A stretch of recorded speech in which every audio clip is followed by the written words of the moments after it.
begin a new series at CCR TV Studios. The series is Entrepreneurship and how young people can become entrepreneurs of tomorrow. And to start our program, we have a role model, Blaise Costabir. He is the Managing Director of GMI Zarhok Molders. Mr. Costabir is a very well-known figure in Goa, and he's, besides the Managing Director of GMI Zarhok Molders, he's also the member of the Goa State Industries Association. He's a life member of the All India Catholic Union. He was also at one time involved in the curriculum development in Goa University. And last year, he was awarded the Goan of the Year in the industry category 2017. So we are very privileged to have such an eminent entrepreneur in our studios today. And today he's going to tell us his story of how he managed and today became a well-known entrepreneur. Mr. Blaise Costabir, thank you so much for spending time with us this morning. Let us straight away begin with, as I already said in the introduction, you're a very well-known person in the Goan business world. Tell us how it all started. First, let me say thank you for choosing me as your inaugural interview. Well, I never wanted to be an entrepreneur. And I started my career, I was a professional. I wanted to be a professional, and I went abroad to study. My company had sent me. And when I came, while I was doing that, I did chance upon plastics as a sunrise industry while doing my thesis. But when I came to Goa to get married, I was basically without a job or in between jobs. And I thought, why not? By then, Manmohan Singh had hit India. And at 90, when I went abroad, we were still at a controlled dollar. In 92, when I came back, it was there was a revolution where we were industrialized. I mean, we could do things without the license Raj was removed. That's right, yeah. So I thought, why not? And I picked plastics. I came down to Goa, and picked Verna. I was fortunate to get a unit there, a space there where it was actually ancestral property which was taken over. And we are here today. All right, okay. Now, you say plastics, but why plastics of building water tanks or those kind of things? Why that? No, actually, it's not water tanks that I want. And that's one of the things about entrepreneurship that one has to worry about or think about, is that where you want to go. If you're, I chose, the process is not water tanks, it's called rotational molding. Okay. Now, I chose rotational molding because 23 odd years ago, in America, which is the home of rotational molding, you can say, out of 100 products, 99 were others and one was a water tank. Oh, I see. In India, out of 100 products, to make a round figure, 99 were water tanks. Okay. We wanted to get into the others. So it was easy to start with water tanks because we could decide the specs and we could decide what we want to do and start. Yeah. And slowly we have now moved into others. So while everybody knows us as the Shakti water tank, we are dealing with many products with the MNCs. We have customers like John Deere, Ford, Volvo, Butzmeister, Atlas Copco. So all these... and these are customized technical parts. Okay, They don't go into the market, they are made and they have very high level of quality and requirements and all. So for that you must be requiring some very specialized machinery. Actually, it's not the machinery that, we have got better machines also, CNC machines. Yeah. But it's like a transition. If we were in only water tanks today, I think we may have been closed. Because there's an onslaught of cheap, with no quality and they don't have any standards. So it keeps us going. Okay. You cannot have one product or one thing. That's why for entrepreneurs to see that how he can make his product range bigger. So you say you mentioned a lot of companies that you supply specialized products to. Do you keep on finding new companies that keep wanting different types of products and you go for it? Yeah, we have to keep looking for it. We have to see how our process can help them out. Okay. So some of them have never started. For example, we have a customer in Pune who's using his a plastic fuel tank for the first time in his product. He uses metal tanks. So when we were able to sell him the idea that plastic can work. So And that then means going around quite a bit. there's a lot of it to do, and it takes a lot of time also, because you cannot just put it in, you have to redesign it, change. So there's a lot of work in it. Okay. Yeah. So that makes it, that's why we are different. Nobody can just come in and say, okay, wheels. Yeah, that's right. Okay. Now, in today's world, among our youth, there are two big training authorities in Goa. One is called CIBA and one is EDC. That is the way they mold them into learning how to run business, etc., etc., etc. But tell me, in your time, where did you learn business? One is, like I said, there's some amount you have worked, so you know something about it. And I also did a course in EDC. I don't think they run it anymore. It was entrepreneurship development. Yeah. So it's a short program, and they expose you to the different nuances of it, because you're not a businessman. That's right, yeah. So that was a very good program, and I can tell you I benefited from it. Okay. Yeah. Right off the bat, I got some connection to Go Handicraft, which was supplying steel, and we got it much cheaper. Others would not have known. So EDC did help. But I don't think CIBA and EDC do those things. What they're offering you is space. They give you a place to start. And generally, this is for more of the today, a lot of it is in app development or IT kind of, software kind of thing. Okay. This is not for hardcore manufacturing. That is still not... in the infancy stage. No one, you have to do it on your own. They don't really give you space or anything. They might give you a loan. But in an engineering college or in an IT college or any college for that matter, MBA college, they don't train you for these kind of things. See, unfortunately, I've spoken to wannabe IITians and all, and I tell them that most of them, they're the most brilliant guys in this. Let's say take Goa, all of them will go to this institute, and from there they will go to become IITians or from BITS or whatever. And then most of them will join, say, Hindustan Lever or Procter and Gamble or some bank, or maybe even a consultancy, and make soap and sanitary napkins. But they're the most brilliant minds.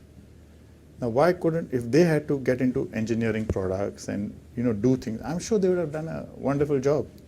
So I'm not an engineer, and I run an engineering company. Is it because of fear, or is it because of lack of money, or is it because of that they don't get into business? What do you I think the first reason? step is they don't get into engineering, hardcore, because the salary is compared to these other places. So that's one of the draws. So it's much better paying. So that's one of the reasons. And maybe later on they will come back or they'll do something. But I think the metric in the papers is this institute, the salary average packet is so much. That's right. Yeah. So they don't talk about how many guys started, because when you start your salary is zero. So it is fear then.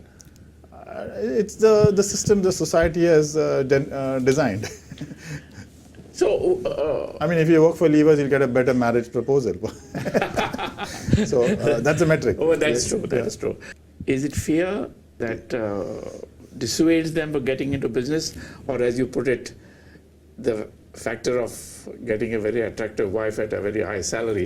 Is that one of the things? Yeah, but it could be possible. I can't say for those who, like for me, I didn't want to get into business as I was working. And even when I did think about it, the first thing of course she only could say it is, my mother said, Catholics don't do business. Yeah. So there is one way of looking at it, So sometimes it's culture. We don't know what goes in. So that's how it is. Over the years now, you've seen quite a few Catholic entrepreneurs, and some of them have really done well for themselves. So is it that I don't think anything has to do with being Catholic or non-Catholic. Okay. It's attitude or your aptitude to do the business. Right. Okay. So that should actually not be the case. It's just that, and in our homes, there's no talk around the dinner table or the table about business. That's right. Yeah. So that could be one of the things. There's a thing that business is it's like that, but you're not in it, so you really don't know what happens there. Or is it because, for example, recently I was in America, and I was very, very engrossed with the TV series. Very interesting program where young people come and tell investors, potential investors, what the program is all about. and they actually get people from that team to invest. I don't see that happening in India or in Goa for that. Or is it that I'm mistaken? No, I don't think there are too many, but recently I saw one in the Economic Times. I think it was FedEx was doing something similar. But like I said, most of these, one big drawback for India or even Goa is we like to own what we have. We don't like, now when you're actually giving away, if you notice, you're giving away ownership for that money. That's right, yeah. So that guy believes. But I think that would be one of the reasons. But would you perhaps want to get into a thing like that to help our young people? Why not? In fact, I was thinking we should start something like that, and you can start it, and maybe people can pledge. They don't give the money, but they decide these are the entrepreneurs. There are some people, I'm sure there are people out there who would willing to put money and don't want really a massive return or something. They are well off. Yeah. And the cycle could start. It needs a start. Having said that, suppose we would like to know if there are any youngsters out there who want to start a business, and there are people who will not only finance it or help to finance it, but also help to guide you. Would you be on that kind of a board to help people to guide? Actually, I already do that informally, but I'm sure it can be done. Why not? It's a good idea. I mean, but it has to be worked. Right, okay. Yeah. So if you decide, and I'm sure there are others who can also, I know who can also assist you, or what you're talking about is one is mentors, and two is funding. That's right, exactly. Yeah. So that is possible. It's possible. Tell me one thing. If there is a guy who's got a brilliant idea, a really brilliant idea, how would he, if he has no really money, how would he really be motivated to take that idea forward? See, I think all the guys who have started generally start with an idea. Money would come later. It's not that you have the money and say, okay, now I get an idea. So the idea has to be there. So the guy who started a courier business, when he went to the bank, they said, who will want to take your document? And That's today right, courier is like a, you won't think of post. That's right. So the guy, you have to have the idea. And any good idea, you can generate the money. Now, that's the thing. Today, sometimes in these, the way they fund and all, people first build their office, they put everything, and then they start doing the work. They call it burn rate of money. But in the, what I could call, say, the manufacturing world, we don't have a burn rate. We got to struggle for, just to keep going. So, idea if you have, and you're convinced about it, then you got to take it forward. And money should not be the one that stops. It should not be an interest, that's right. Yeah, it won't, if you're convinced about it. That's right. No, but there's one other factor that, I personally believe that our education system is very faulty. It's more kind of book-based rather than activity-based. So our fear is very high factor in our youth. So what I'm asking you is that, is it an idea to start working for a couple of years first, even if you have an idea, and get the hang of employment and activity, etc., and then venture into business? Is that something viable? Okay, so I'll just break your question up into a couple of parts. Yeah, the first sure. part is, I don't think our education is that bad. Okay? Yeah, it can do with some tweaking and stuff like that, because ultimately it has produced you and me and so many other people, and there are much brilliant guys from the same system. Yeah. Two, when our kids go from here to the US, they shine because the basics or foundations are much better. So you can always debate on that point. Right. The second thing you were saying is that... Start employment first. Okay. Now the jury is out, I would think. I worked for a while, and then I got into business. Right. Now the drawback there is that you got used to a salary, and now you got to get used to no salary. Because see, when you're working, whatever happens, someone puts a check in your bank, and then you're spending it. The moment you're out, and I know that for a fact, is that the check has to be put in by you after you clear up everything. So that's one. Two, my brother himself started directly off the bat. He said, why work? And I'll learn on the ropes. Now that's one way. So it's not this. It also depends what idea you have. And you cannot say, okay, I have this idea, I'll work for 5 years and then work it out. That's right. So if you have the idea, you got to think about it and start it. So I don't think either of this makes so much a difference. But how do you get rid of that fear? You can't. If you're going to be frightened, you have to face it. And then sometimes you realize that there's no fear. It's nothing to be frightened of, but you had it in your mind. So I think you need a strong heart. Yeah, okay. So you heard that now. Youngsters who are thinking of business, for heaven's sake, dive into the pool. Don't wait, because once you dive, you'll automatically learn to survive.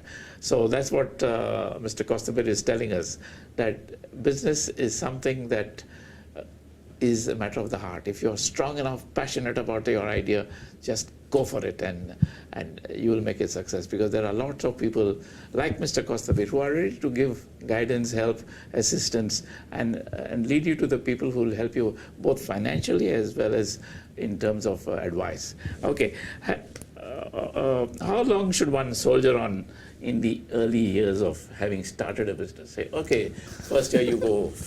No, so are you saying that right now we are cruising on the highway or something? No, Exactly. it's like, it goes up and down. There are good days. 2 months ago we were smooth sailing. Now the dollar has dropped so much, prices have risen.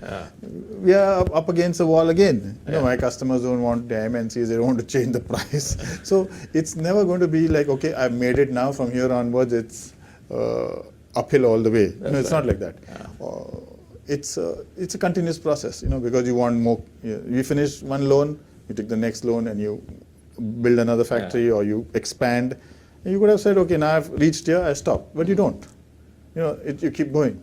That's what they say in business. You cannot stop. You cannot, because everything is growing. Salaries are growing. So you just stop at, like, if I had only tanks, I tell my team, if we had only tanks, We would be closed down by now. we'd be fed up and bored. Now there's nothing to excite you about that That's right. thing. Yeah, exactly. So there's nothing to make you think. That's right. So Okay, one last question for you, and this I would like you to tell young people straight from your heart.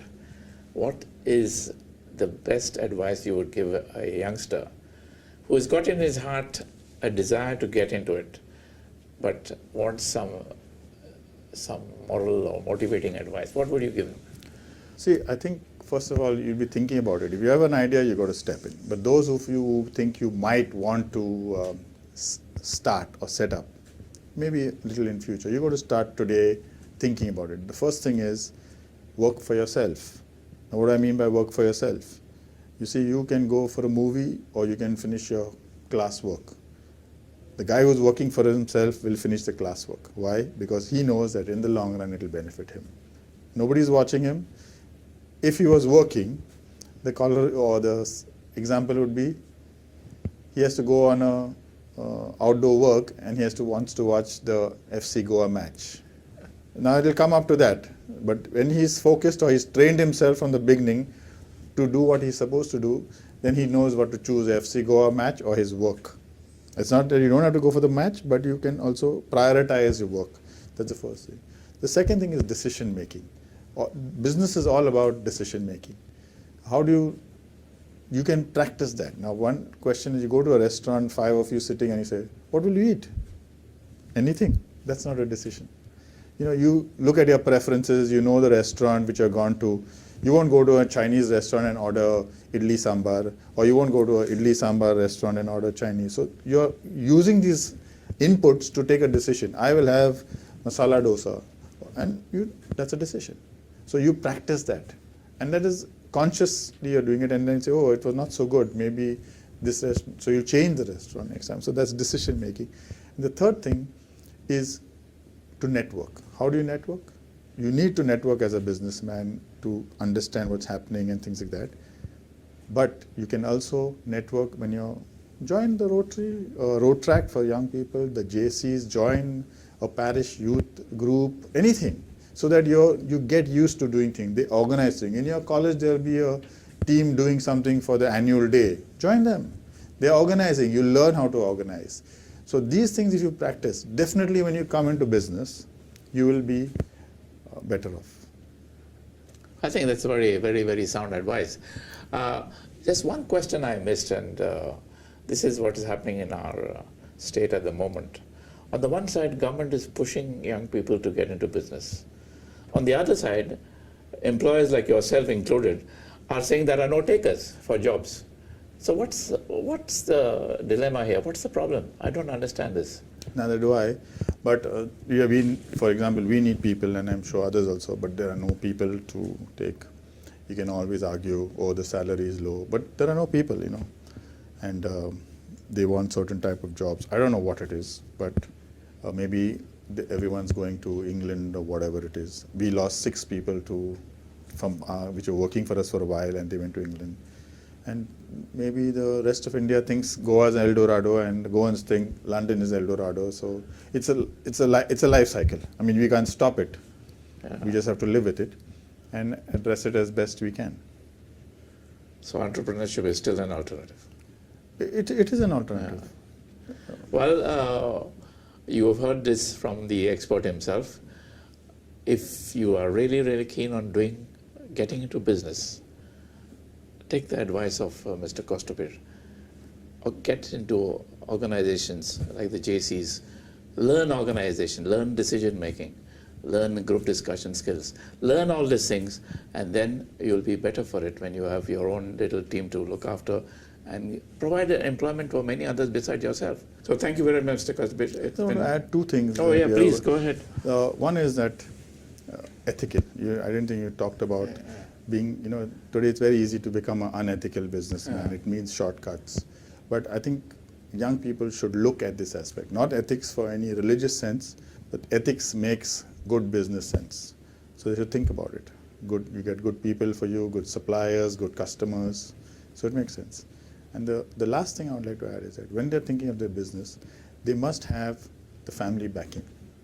In my case, say it was my wife backed me. And without that, you can't really, go forward or concentrate. So they must use their family to explain to them, not use the family, but take the support of their family by explaining to them, talking to them, bouncing the ideas of them. Because sometimes you feel they won't understand, and you don't tell them. But you need, especially when there are bad days, you need it's very important. So being ethical and having your family to support you. Well, there you are. You heard it from the expert. Besides all the other things, family support is so very important. And I would add, there's a prayer life as well. Because if you pray, God will guide you and help you. So take care of all these things, and I'm sure we'll have more businessmen like you who are very successful. Thanks again for coming. Thank you.